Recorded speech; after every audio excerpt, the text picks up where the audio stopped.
Welcome to the Common Man Football Show. My name is James Cobern, and today's episode we're going to be looking at the 2016 NFL Draft Class quarterbacks. We're going to be doing a recap. We're going to be talking about quarterback metrics, and we're going to be talking about the 2018 class and the 2016 class in particular, because I think there's a lot to get from that class. There's a lot of interesting sort of revelations. There's a lot of limbo right now in terms of that class, because in that class, you had Jared Goff, Carson Wentz. That was the debate, and yet this is how they performed in the NFL season. Dak Prescott, Cody Kessler had much better statistical seasons in terms of efficiency and just our overall quarterback rating and completion percentage. Like, those two guys, Kessler and Prescott, based on the numbers at the NFL level, should have been the top two quarterbacks, with Dak Prescott actually being the top quarterback based on the data. So it's just interesting to see what happens. But I just figured, I wanted to get this video out of the way. There's lots of people that talk about Dak Prescott, and they talk about him. They compare him to Colin Kaepernick. They compare him to a whole bunch of different guys. But I just wanted to get to the basics when it comes to his production profile and everybody else's production profile, to also talk about maybe some sleepers here and there. But we're going to go through the entire class. We're going to go through what the production was at the high school level, what the production was at the college level. Again, high school production and college production. The numbers that I'm going to be using today in scoring are basically the completion percentage, the touchdown to interception ratio, and one is at the high school level, the other one is at the college level, and the college level score only adds a layer of strength of schedule to the data.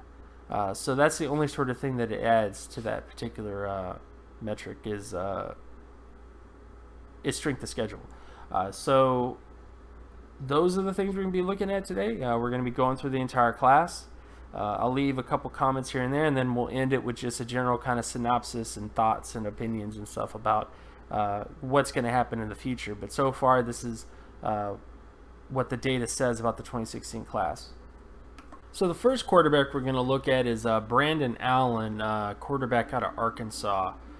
When it comes to his high school production, he put up a 79.64 high school score, which doesn't quite hit the Pro Bowl threshold when it comes to high school production since the 2007 NFL Draft Class, but at least it hits the starter threshold of 69 or higher when it comes to that particular metric. And his final season was really good in terms of efficiency. Had a 92.42 college score when it comes to his complete QB stat score, which takes into account strength of schedule, completion percentage, touchdown interception ratio, all those other sort of variables at the FBS level. So super duper productive, past the high school and the college threshold when it comes to being a potential starter.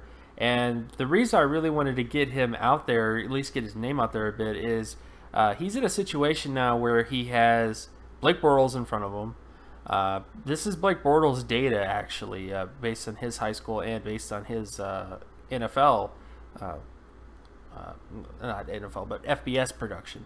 And Brandon Allen's better. He's a little older, though. That was the only sort of major question mark with him, is that he was super duper old. He was about 24 years old when he was drafted.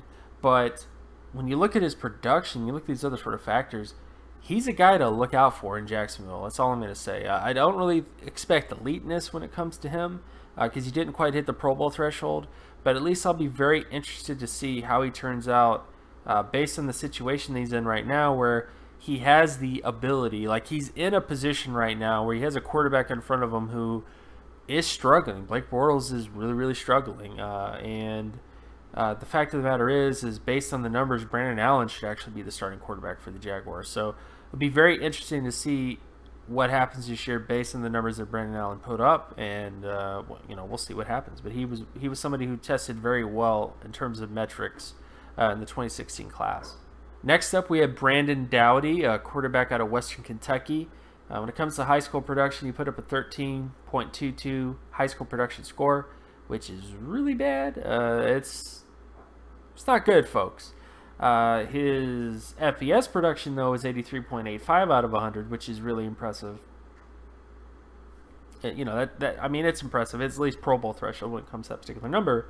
But when you have a guy who puts up a high school production score that low of 13.22 with a complete QB stat score of 83.85, there's nothing you can do. Your hands are kind of tied when it comes to a player like that. You know, he fails the high school threshold. So he's also super old as well. I believe he was about 24 and a half plus when he was drafted. I'll actually post the actual age here. So, like, he already was kind of messed up from the beginning based on his age score. But at least based on his high school production, I wouldn't really expect much into the future. But this is just kind of what he tested as when it comes to his production and other sort of things. But we'll see what happens in the future. But so far, based on what he did last year, he wasn't really challenging anybody for the most part. It's still sort of a backup guy. And we'll just have to see what happens in the future with him. Next up, we have Cardale Jones. And this is going to be a really fast one. Based on his high school production, he just did not produce enough in high school to qualify for the high school production. You have to have at least 100 snaps, and he did not have 100 snaps.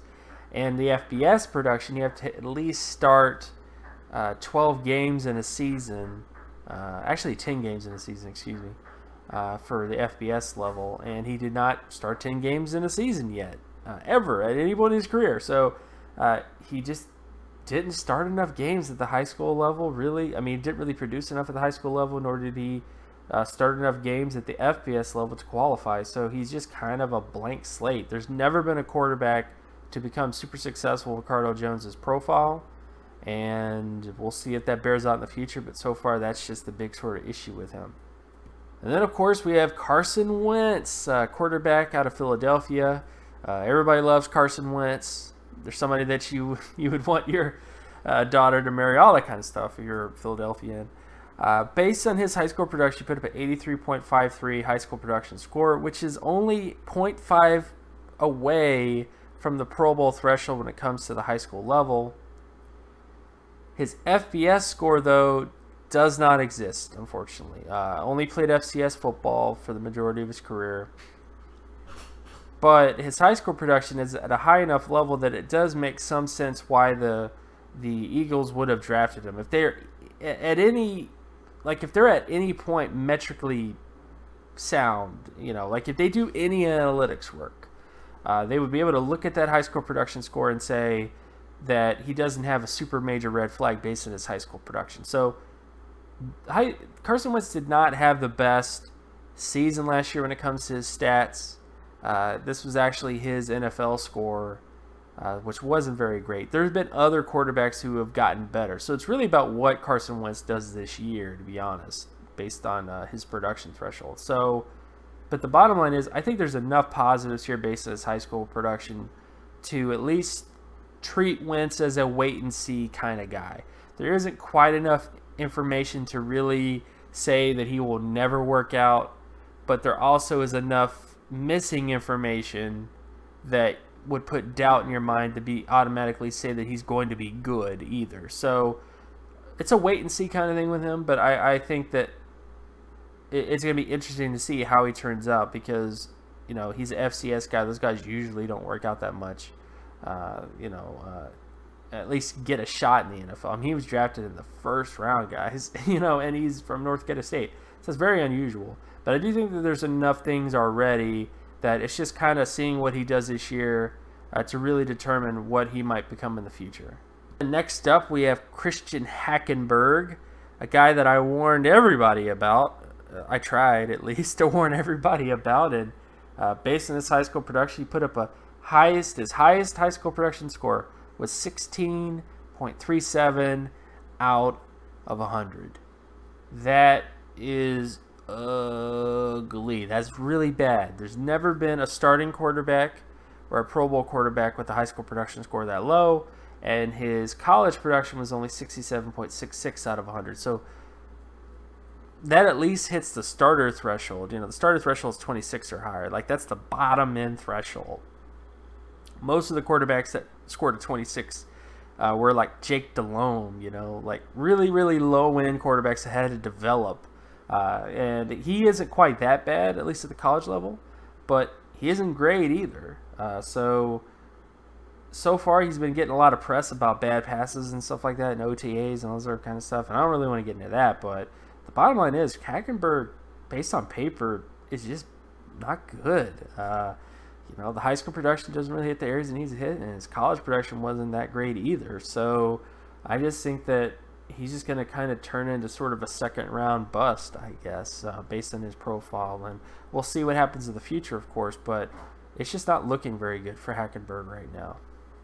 Then we have Cody Kessler, quarterback out of USC, drafted by the Browns. When it comes to his production, he had a 99.51 high school production score with a 98.23 college production score.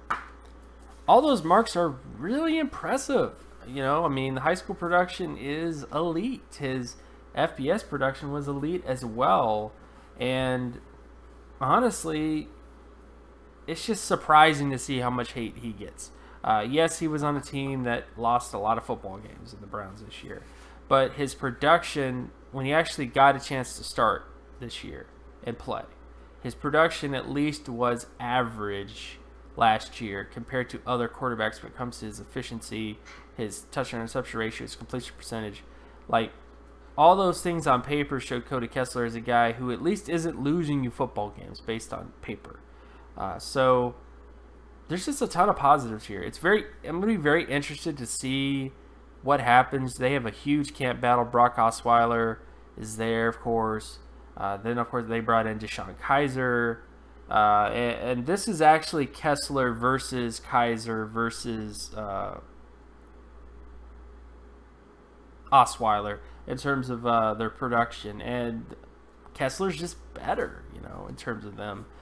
Even when it comes to NFL production, he's just better than Osweiler even. So we'll see what happens with Cody Kessler, but there's just a ton of positives here. I'm not ready to really put the foot forward and say he's the quarterback of the future there, but based on paper, he should be, like, he carries a third round label, but he probably should be someone that you should be thinking a lot more highly of right now based on what he did last year and based on his past production at the high school and college level. Then we have Connor Cook, quarterback out of Michigan State. When it comes to his high school production score, his highest score in high school was a 0 out of 100. And it wasn't because he didn't qualify. It's just because his touchdown to interception ratio plus his completion percentage at the high school level was the worst in that particular time period.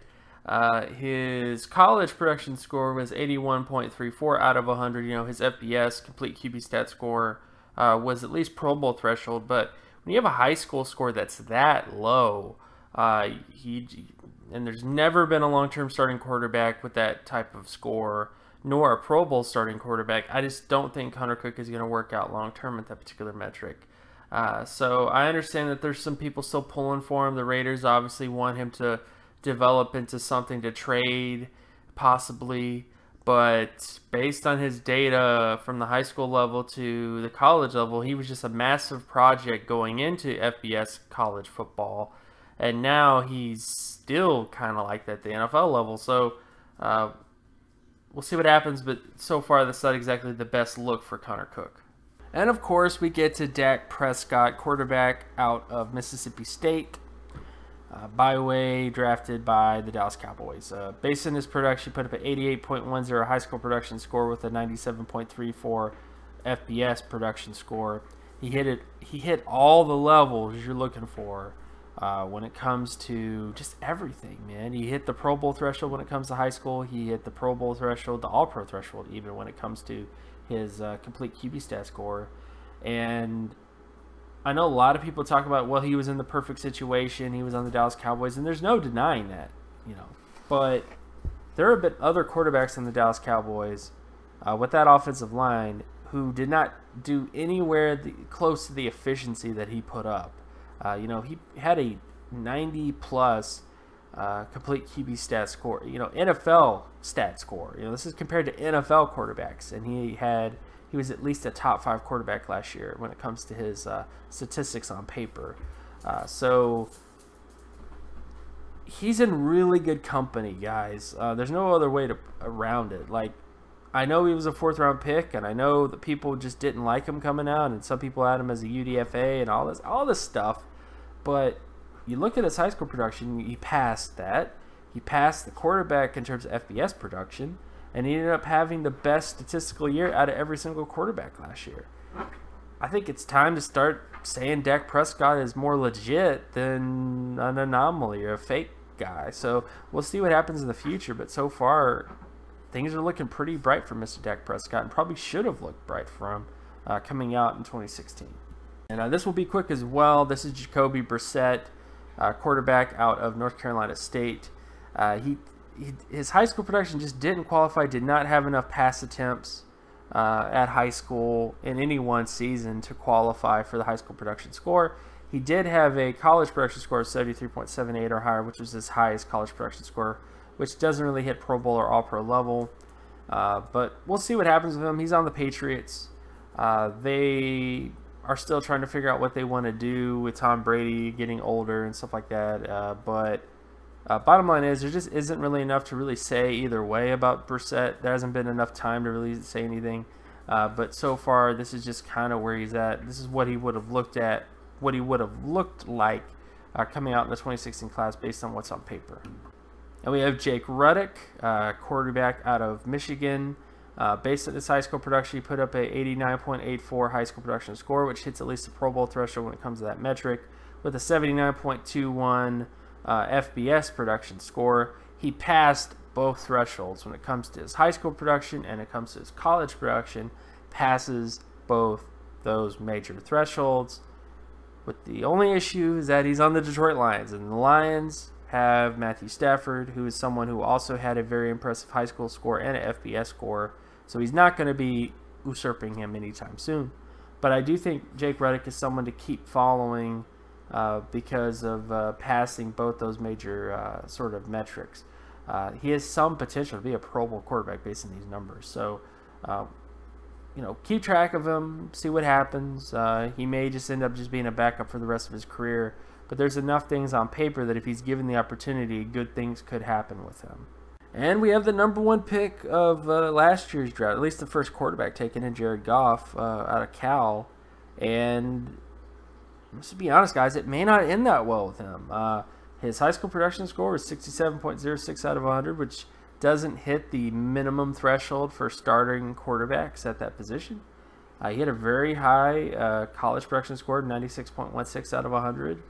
But his NFL quarterback score last year was horrible, awful. I mean, he had a 1. He had a single-digit score last year when it came to his college production. Not college production, but NFL production, which is just not good, guys. And the fact that he didn't hit the high school threshold for at least Pro Bowlers, and his college production was really good, but also was in a offense that kind of inflates things, especially, guys, almost every single time there's a quarterback who has a low high school score but a really, really high college score, they're usually in an offense that is super efficient, like is able to kind of inflate things a bit. And this just smells of that, guys. So we'll see what happens with him in the future, but so far, based on paper, he failed a major threshold. And is looking a lot more like Blaine Gabbert than anything else based on his production overall. Then we have Jeff Driskel, quarterback out of Louisiana Tech / Florida. When it comes to high school production, he put up a 62.40 in terms of his high school production, which doesn't really hit the starter threshold or Pro Bowl threshold, with a 64.94 college production score. So he pretty much had the same score he had in high school and college based on his production. Of course, it took him a while to get there. And Jeff Driskel is just another guy who was a highly touted high school recruit, was going to replace Tim Tebow, didn't really work out, and now here we are where we are. There's at least enough on paper that he could become a backup. I mean, he was always at least slightly above average when it comes to quarterbacks his entire career at the high school and college level. But there just isn't enough here to say that he's going to be a long-term starter, let alone a high-end starter based on his production at the high school level. Then we have Kevin Hogan, a quarterback out of Stanford. When it comes to high school production, put up a 12.8 when it came to his high school production score. which is just really bad. It doesn't really hit any of the thresholds needed in terms of being a starter or a Pro Bowler, with only a 79.54 college production score, which is decent. But when your high school production score is that low, there isn't a lot of positives to look at in Kevin Hogan's profile. So he had his fans last year, in the previous year, but there just isn't a lot here saying that he's going to become a starter, let alone a Pro Bowler, based on what he put up at the high school level. And the final quarterback is Nate Sudfeld, quarterback out of Indiana. When it comes to high school production, he put up a 27.32 out of 100, which is not that impressive at the high school level. Doesn't hit starter threshold or the Pro Bowl threshold when it comes to that particular metric. He did have a pretty decent FBS production score of 86.06 out of 100. But when your high school production score is that low, it just casts a cloud on your entire projection. So I would not expect great things from Nate Sudfeld based on his overall production profile. But again, we will see what happens in the future. It's just a matter of checking back to see the results of this in the future. But so far, I would say the results kind of speak for themselves, that he just doesn't really have a very bright future based on his high school production. The last quarterback is Paxton Lynch, quarterback out of Memphis, who is now on the Denver Broncos, was a first-round pick even. Based on his high school production score, he put up a .5 score at the high school level. I didn't stutter. I double-checked the numbers. I double-checked everything when I ran his numbers through the high school stuff, but his, again, a .5 overall score out of 100 is not exactly that impressive for a high school quarterback. His FBS production score was a 76.95 out of 100, which is a little better. It's at least starter threshold, but doesn't really hit Pro Bowl threshold when it comes to a particular metric. But Paxton Lynch is a guy I just don't really think is going to work out based on what he put up on paper. His high school production is that bad, on top of his college production, which is relatively low as well. So I just don't really think there's good things in the future for Paxton Lynch. We'll see what happens with him, of course. The reason I wanted to do these things is just for people to check back and to see the metrics and to see that there is some truth to this stuff. But he's just someone in Paxton Lynch that I just don't really think is, based on the paper, he's not really going to have a lot of success based on these particular numbers. So overall, when you look at the 2016 class, taking both factors, the three quarterbacks who passed both the production thresholds, the high school production and the college production, to at least become starters, were Cody Kessler, Dak Prescott, and Brandon Allen. With Brandon Allen being the only one that failed the age threshold. He was significantly older than Dak Prescott and Cody Kessler. And based on the data from the NFL level, Dak Prescott and Cody Kessler were the most efficient quarterbacks at the NFL level. So, I mean, I'm going to do more classes on this particular subject, but I'm just trying to get this information out there to you guys that high school production and college production, when you link those two metrics together, the high school production score with the college production score, with some other variables as well, things such as the Wonderlic and things like that, and of course film. But when you add all that stuff together, pass, you'll see that you'll hit at the position a lot more when you follow this sort of threshold, when you follow this sort of method. So I just wanted to get this information out there just so you guys know it, understand it, at least maybe understand. If you don't understand it, just leave a comment below about what you don't understand. I've published the majority of this information on draftcoburn.wordpress.com, and I'll leave a link in the description as well. But this is just sort of how that happened. So I've obviously already done the 2017 class. It's in my draft guide. But I wanted to do the 2016 class just to have this out there, just so that people can see it, read it, learn from it. And I'll be getting to other sort of topics in the future. And again, my name is James Cobern. You can find my work at draftcoburn.wordpress.com. You can also follow me on Twitter at Geometrics. And if you like this content and you want more content like this, be sure to leave a like and subscribe. Share this video with anybody that you know, and I will talk to you guys in the next video. Peace.